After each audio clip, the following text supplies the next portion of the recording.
Okay, magandang hapon. Ngayon ay January 4. So, yan. Hapon na. So, nagsa-sunset doon. So, wala na masyadong liwanag dito. Anong oras na ba? 5:30. So, mga 5:30 na ng hapon. At, I would say, good news. Yan. Kung mapansin nyo, halos ubos na. So, kailangan ko na lang linisin. 1, 2, 3, 4. Kasi ito, benta na natin to bukas. Kailangan maubos ko na para makapaglinis na tayo. Medyo na-delay pala ako ng tanim, kaya pasensya na. Medyo mas matatagalan yung next harvest natin. Kasi, ang tanim natin dito is 12-16. So, kung kukompute natin yan, end of January yan. Tapos ngayon ay January 4 pala. Sobrang tagal mag-aantay pala ng customer ko. So, medyo maling diskarte siguro. Pero, unti-unti natin i-adjust. Palagay ko meron naman tayong pipino kahit papaano. Dun sa gitna ng January. Hopefully, mag-okay sila. Pero kanina kasi, hindi ko talaga maisip na bigla siyang matutuyuan.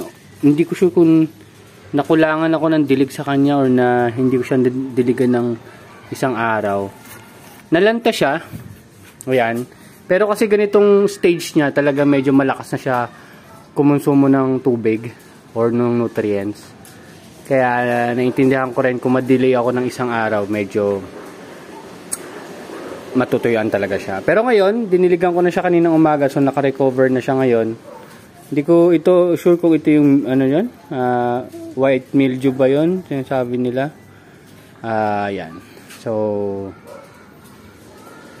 diniligan ko na sila. Kada isang puno nasa, kasi yung cup na ginamit ko yung 350 ml, so mga 700 ml ng tubig kada puno. So times 6 na lang yung 700 ml. Yun yung nilagay natin dyan so far. So, titingnan ko kung i-increase ko pa. Ang dinilig ko sa kanya is yung ating excess nutrient solution from our harvest. Na, ito ay Nutrihydro. Ito, dalawa Nutrihydro yan. Tapos yung nandun is yung Kiss solution natin. So, yung natitira kong solution ngayon, ayan, meron pa akong isang Nutrihydro doon, Nutrihydro. Tapos ito mga Kiss solution na. Yan. So, tulad na nabanggit ko, medyo parang may problem yun na baka napasukan ng tubig ulan. Kaya hindi naging hindi ganun kaayos yung growth. Pero since napatagal natin sila ng ilang araw pa, kasi yung tinanim natin yan noong 24. O noong 24, sakto pa lang, ngayon pa lang yung ano niya, parang 40 days. Tama ba? Na mga 42 days. So, nagkaroon talaga tayo ng early harvest kasi before New Year, nag-harvest na tayo ng 3 container. So, goods yun kung 31 ko yun. Kung 31 ko yun na hinarvest, so mga 36, less than 40 days. 36, 37 days. Old yung mga lettuce natin nung hinarvest natin sila at tinda naman natin ng maayos. So may mga excess tayo dyan. At ngayon, kaninang umaga pala nag-display ako dun sa labas ng complex. Mga 10 lettuce heads lang. Kung tama ba 10? 10 lang yata yung alam kong pinarepair ko. So since hindi sila ganun kalalaki, kasi nga nandito sila dun sa medyo malilim na part, binenta ko lang sila per piece is 25, tapos yung medyo malaki is 30. So tinitimbang ko sila, may timbangan naman ako dito to know kung ano yung 30, ano yung 25. So kung gusto niyo malaman in terms of range, yung mga 70 grams pababa, pero hindi dapat 60 to 70 grams, mga ganong range, ay binibenta ko ng 25 pesos. Tapos yung mga range ng 80 to 90 grams, yun yung tinitinda natin as 30 pesos. And beyond that, 35 pesos na yung benta ko. Siguro mga 90 to 100 plus grams. Yung magagandang size talaga is tinitinda natin as 35 pesos. So, ganun yung magiging style ko. At ang nangyari kanina, ginawa ko, naka-plastic na siya eh. Meron akong plastic dito na may thank you. Hindi ko sure kung nakita nyo na to dati. Pero online ko lang din to nabili. Yan. Yung may thank you. So meron akong maliit. At meron din tayo ng malaki for 100 pesos. Para dun sa mga order ng 100 pesos. Yan. So far, so good naman. So nung nag-display tayo doon, actually binabantayan ko lang siya kasi hindi ko siya pwedeng i-alok pag nasa loob ako ng complex. So doon lang ako sa labas lang ng complex sa mismong gate. Stretching lang ako doon kasi hindi nga ako pwedeng pumasok sa loob. Pero nung naubos ko rin, mga 30 minutes, ganyan, up to mga ganun, 30 to 45 minutes, naubos ko na naman yung 10 yun. So kumita na rin tayo. Sabihin mo, kasi may tatlo akong 30 pesos doon, tas the rest is 25 pesos. So sabihin mo na naka 250 tayo doon sa 45 minutes na yon. At hindi lang yon kasi umuwi pa ako para mag-harvest para doon sa mga umorder pa. Okay, so maliban doon, kanina lang ka 4:30, pumunta ako ulit doon para ibigay yung order ng isang guard. Which is kasi parang iuwi niya sa family niya. Worth 50 pesos lang nadala ko. Pero dapat pala worth 100 pesos pa lang in-order niya. So anong naging diskarte ko doon? Kasi nga hindi tayo nag-harvest pag sumikat na yung araw. Hapon niya pa gagawin. Ang ginawa ko kaninang umaga, kumuha na tayo ng 3 dito. So kung mapansin nyo, mayroong 3. Dapat nga mas marami pa pala doon kasi nga 100 pesos. Pero yung 3 na yan, parang pa-promo na lang yung additional niya kasi nga first time order lang din, tas first time nag-guard yung order sa akin. So ang ginawa ko, kinuha ko siya kasama yung ugat, tapos nilagay ko muna siya dun sa ating malapit sa indoor nursery natin. Pero tas nilagyan ko lang ng tubig, water lang, walang nutrient solution, water lang para ma-preserve yung freshness niya at hindi siya malanta hanggang hapon. Pero based sa experience ko sa itong Olmeti, kahit hindi siya nakababad sa tubig, hindi siya malalanta hanggang hapon. Pero bandang gabi malalanta na yan. Kung lang siya sa room temp. Yan. Kung nakalagay lang siya sa room temperature.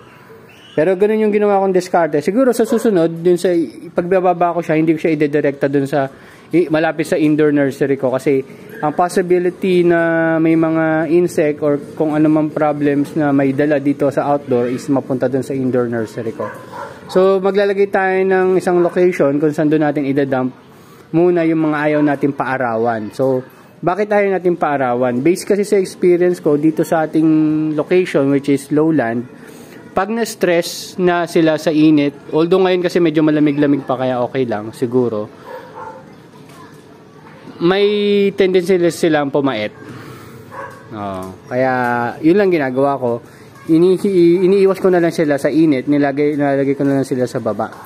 Tapos lalagyan mo lang sila ng tubig para at least temporarily hindi sila agad malanta. Tapos pag i-deliver ko na sila, i-harvest ko na sila. So hindi ko sinama yung ugat, nasa baba lang, hindi ko lang naiakyat pero i-reuse ulit natin yung mga containers natin, mga kokopit natin, and so on and so forth.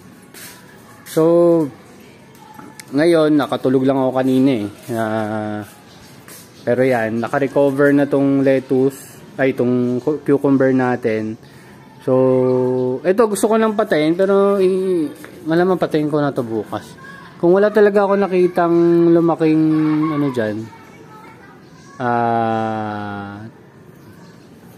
tawag dito, bunga, papatayin na natin siya.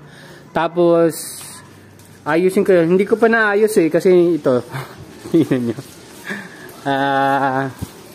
Ito yung ginamit kong trellis. Pero palagay ko hindi maganda yung pagkakagawa ko or hindi ako marunong. Ayan So gagawa na lang ako ng nylon which is katulad nito. I-design ko na lang siya ng maayos-ayos. Yan, ganito. Ganito yung gagamitin natin na nylon for ganun. Trellis ng ating cucumber for Jackson 27. Pero yan, moving forward pala, may nabasa din pala ako in terms of cross-pollination. Although, itong Sengel cucumber, part Partocarpic ba yung term nila? Basta hindi na siya kailangan ng pollination. Talagang mamumunga siya. Yung iba naman, self-pollinated. Hindi ko sure kung itong Jackson 27 is self-pollinated. So, kailangan may intervention siya ng mga insect. Pero hindi niya na kailangan ng other pollen from other... Parang siya mismo makakagawa na siya ng pang-pollinate niya dun sa mismong puno. Pero kailangan niya pa rin ng intervention. Siguro yung, kasi may nakikita ko mga gagamba-gagamba, palagay ko yon. Ito, Partocarpic yata yung term nila or something. Ito, lumalaki na, oh. Yan, lumalaki na siya. And, doon ko sila ilalagay. So, yung cross-pollination, para maiwasan, kaya better na rin na magkahiwalay sila. Tapos, dito, maglalagay tayo ng may dalawa or baka gawin ko ng 3 na bell pepper. So, meron tayong bell pepper. Ang maganda sa bell pepper is perennial plant siya. So, pwede siya ng 1 taon. Based nga din sa Google search ko, abot daw ng 6 to 7 years. So, sabihin mo ng kahit 3 years lang sa pag-aalaga nun. Kaso ang problema nun, yung pest management. Kaya, medyo pag-aaralan muna natin. Hindi ko sure kung 3 talaga ilalagay ko o 2 lang. Pero dito muna natin siya isi-set. Yan. Yan na natin ilalagay dito, banda. Pagitan yan. So, hopefully, hindi siya masyadong magka-problema. Sana. Yan. Tapos, kung sooner or later, ang itutuloy natin is Jackson 27 na cucumber. So, papalitan natin tong after 3 months. So, 3 months, ano to? November, December, January, February.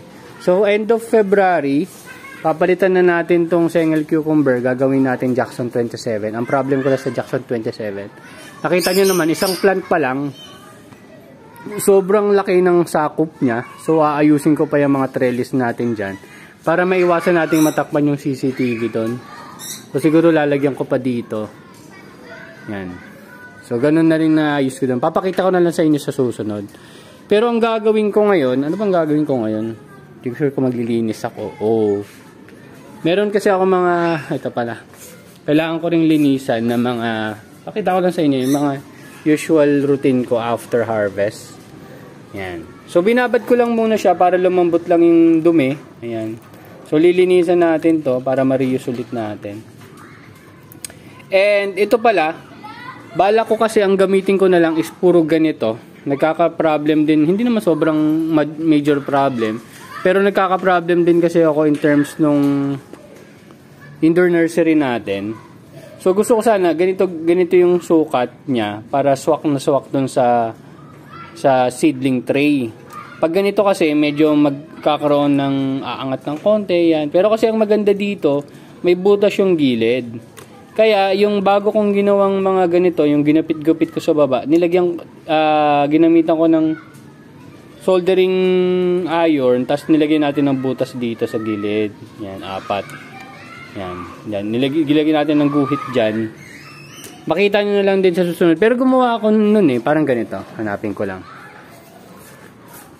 Pero yung size niya kasi, pang 72 holes, yung gamit ko ngayon 128 holes, so mas maliliit. Ito, tama ba ito?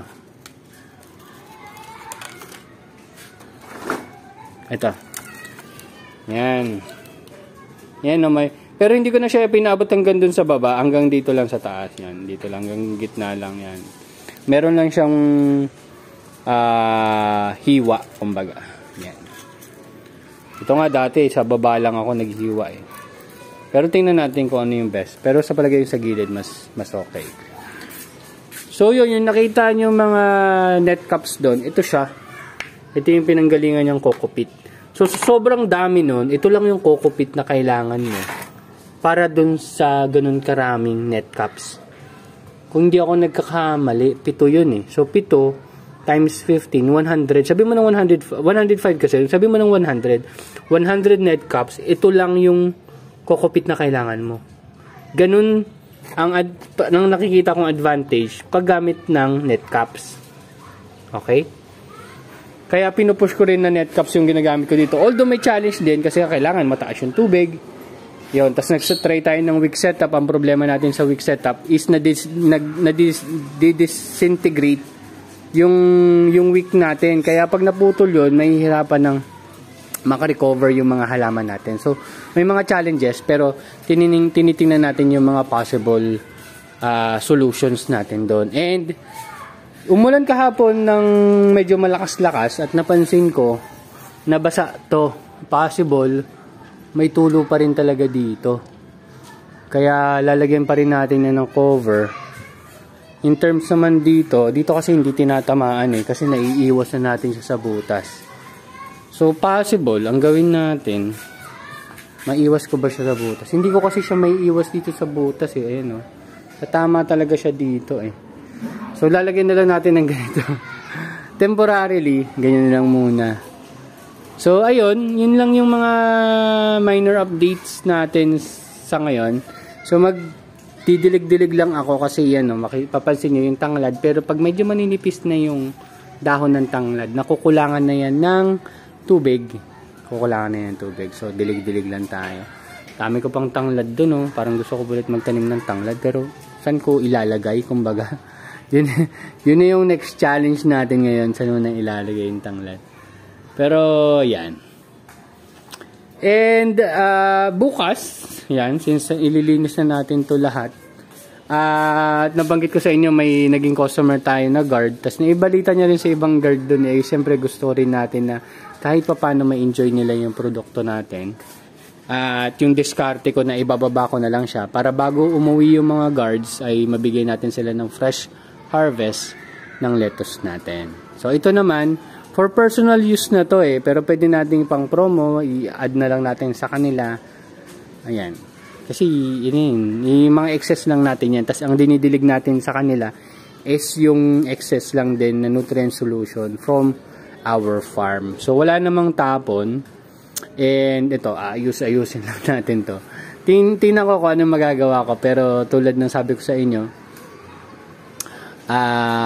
tuloy-tuloy lang sa pagtatanim and tingnan natin kung anong pwede nating i-improve pa sa system natin. Ang mahalaga kasi tuloy-tuloy yung pagtatanim natin, hindi naman kasi magiging perfect kaagad yan. Parang you adjust based on experience, based dun sa mga na-obserbahan mo, kala mo okay, pwede palang hindi pala okay, ganun.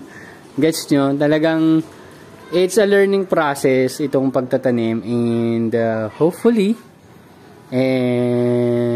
makapag-expand na tayo kasi palagay ko kung ipupush ko talaga to ay magiging maganda naman yung turnout. Kailangan lang natin ng more learning pa and maging more aggressive at yon. So hopefully makuha natin yung space doon at mataniman natin kasi ang maganda doon pag nakuha natin yung space doon, mapapakita na natin na meron talagang farm dito sa Casa Asuncion. Okay? So, yun lang. Thank you very much and see you next update, guys. Bye-bye. Maglilinis lang ako. Bye-bye.